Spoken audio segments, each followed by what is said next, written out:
Kebakaran hutan dan lahan kerap menjadi ancaman bagi kelestarian alam dan pengelolaan lingkungan di Indonesia. Berbagai upaya pengendalian karhutla dilakukan oleh Kementerian Lingkungan Hidup dan Kehutanan bersama para pihak terkait, meliputi koordinasi pelaksanaan pengendalian karhutla.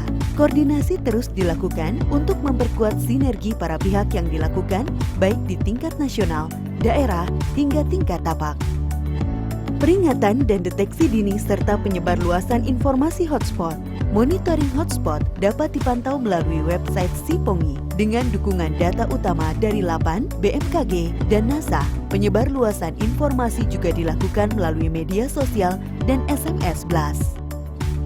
Patroli rutin dan patroli terpadu pencegahan karhutla. Patroli rutin dilakukan oleh Manggala Agni atau Polisi Kehutanan di desa-desa rawan karhutla. Untuk memperkuat upaya pemantauan di tingkat tapak, dilakukan patroli terpadu. Bergerak melalui pendekatan aspek pencegahan dan deteksi dini di tingkat tapak. Tim patroli terpadu terdiri dari Manggala Agni, TNI, Polri, unsur pemerintah daerah, dan masyarakat peduli api atau MPA.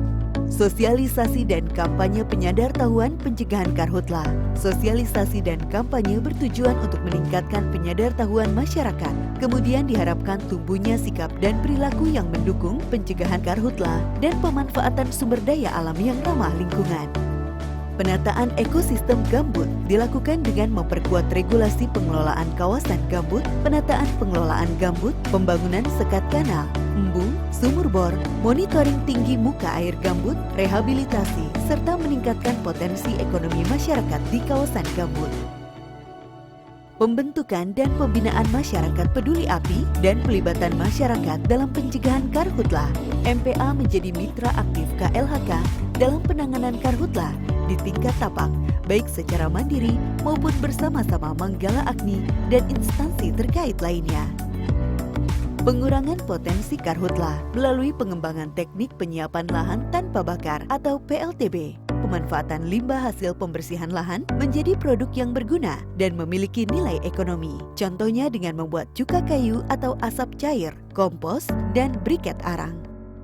Pembentukan dan pelatihan Brigade Dal Karhutla di tingkat tapak, KPHP, KPHL, KPHK, dan unit usaha pemegang konsesi. Brigade Dal Karhutla yang dibentuk ini bertanggung jawab mulai dari pencegahan, penanggulangan, hingga penanganan pasca karhutla.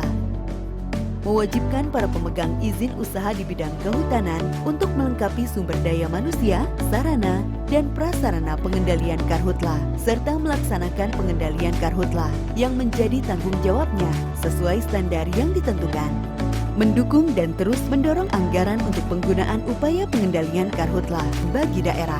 Kementerian Lingkungan Hidup dan Kehutanan mendorong agar dana bagi hasil, dana reboisasi atau DBH-DR dapat dimanfaatkan untuk pengendalian karhutla baik di tingkat provinsi maupun kabupaten yang merupakan daerah rawan kebakaran. Juga penggunaan dana desa untuk penanggulangan bencana di tingkat desa. Revitalisasi sarana dan prasarana pengendalian karhutla. Untuk menunjang kegiatan pengendalian karhutla, penguatan Sarpras terus dilakukan. Pemadaman melalui darat dan udara secara dini, serta teknologi modifikasi cuaca hujan buatan. Dalam penanganan karhutla, berbagai upaya penanggulangan dilakukan secara cepat dan tepat agar api tidak meluas. Penanganan pasca karhutla. Penanganan pasca karhutla di wilayah yang terdampak dilakukan melalui pengawasan areal bekas terbakar, inventarisasi luas kebakaran, pengumpulan bahan dan keterangan untuk keperluan penegakan hukum, dan pemulihan ekosistem melalui rehabilitasi hutan dan lahan. Penegakan hukum terhadap pelaku pembakaran hutan dan lahan. Penegakan hukum terus diupayakan untuk menimbulkan efek jera kepada para pelaku pembakaran hutan dan lahan. Upaya-upaya pencegahan terus dikedepankan agar karhutla di Indonesia terus berkurang untuk kelestarian lingkungan dan kesejahteraan masyarakat.